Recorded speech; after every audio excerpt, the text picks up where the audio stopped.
Let me ask you a question. When you think of the term mercy, who do you think of? Okay, and hopefully it's not somebody you're like, Lord have mercy, right? And like, hopefully it's not something like that. When you think about the idea of mercy, the idea of grace, forgiveness, kindness, the people that we need the most when we're in our hardest times, who do you think of? I think of a couple different people. I think of my grandma, who when I was growing up, she was just compassionate towards us, me and my brothers and our family, and she really was a definition of, just mercy in our family. I think of my wife Amanda, who works in healthcare, and the fact that she, pours herself out day in and day out, as well as all the other countless healthcare workers that she works with, to the point of exhaustion.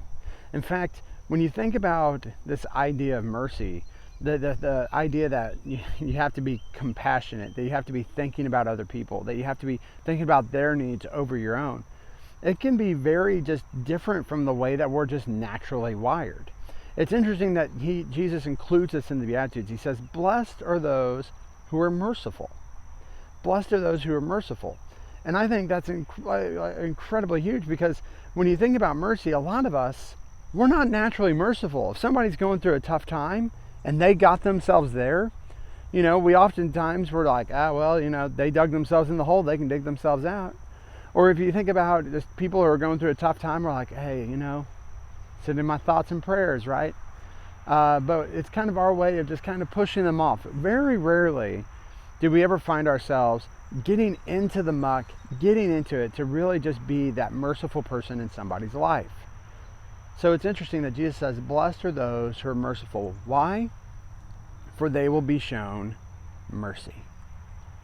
When you think about the people who step in, who show mercy, who are the ones who are there for us whenever we need them, the ones who are pouring themselves out for our sakes and for the sake of other people, don't they need just as much mercy as we do?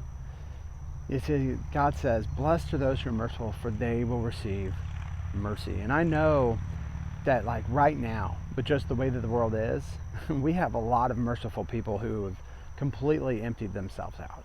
Whether it's because of the pandemic or other things, we have a lot of folks in our lives who are very merciful, and they're very good to us. But oftentimes right now what we're seeing is they're tired.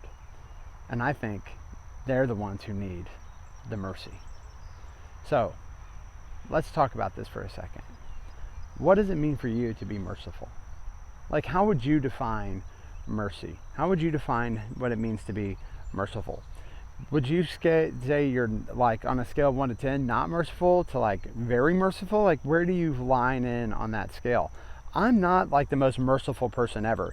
I have a heart for people and a compassion for people, but oftentimes I lower myself on the mercy scale versus my wife, who's, obviously she's working in healthcare for this reason. She's very high in mercy. She's very high on the forgiveness and grace and kindness and all that kind of stuff, and the gentleness and all that stuff that comes with mercy. So on 1 to 10, where do you rank on that? And then the last question, what do you need to do in your life? What things do you need to change in order to be more merciful to more people? What do you need to take out of? What do you need to change in your, what do you need to see in other people in order to show them more mercy?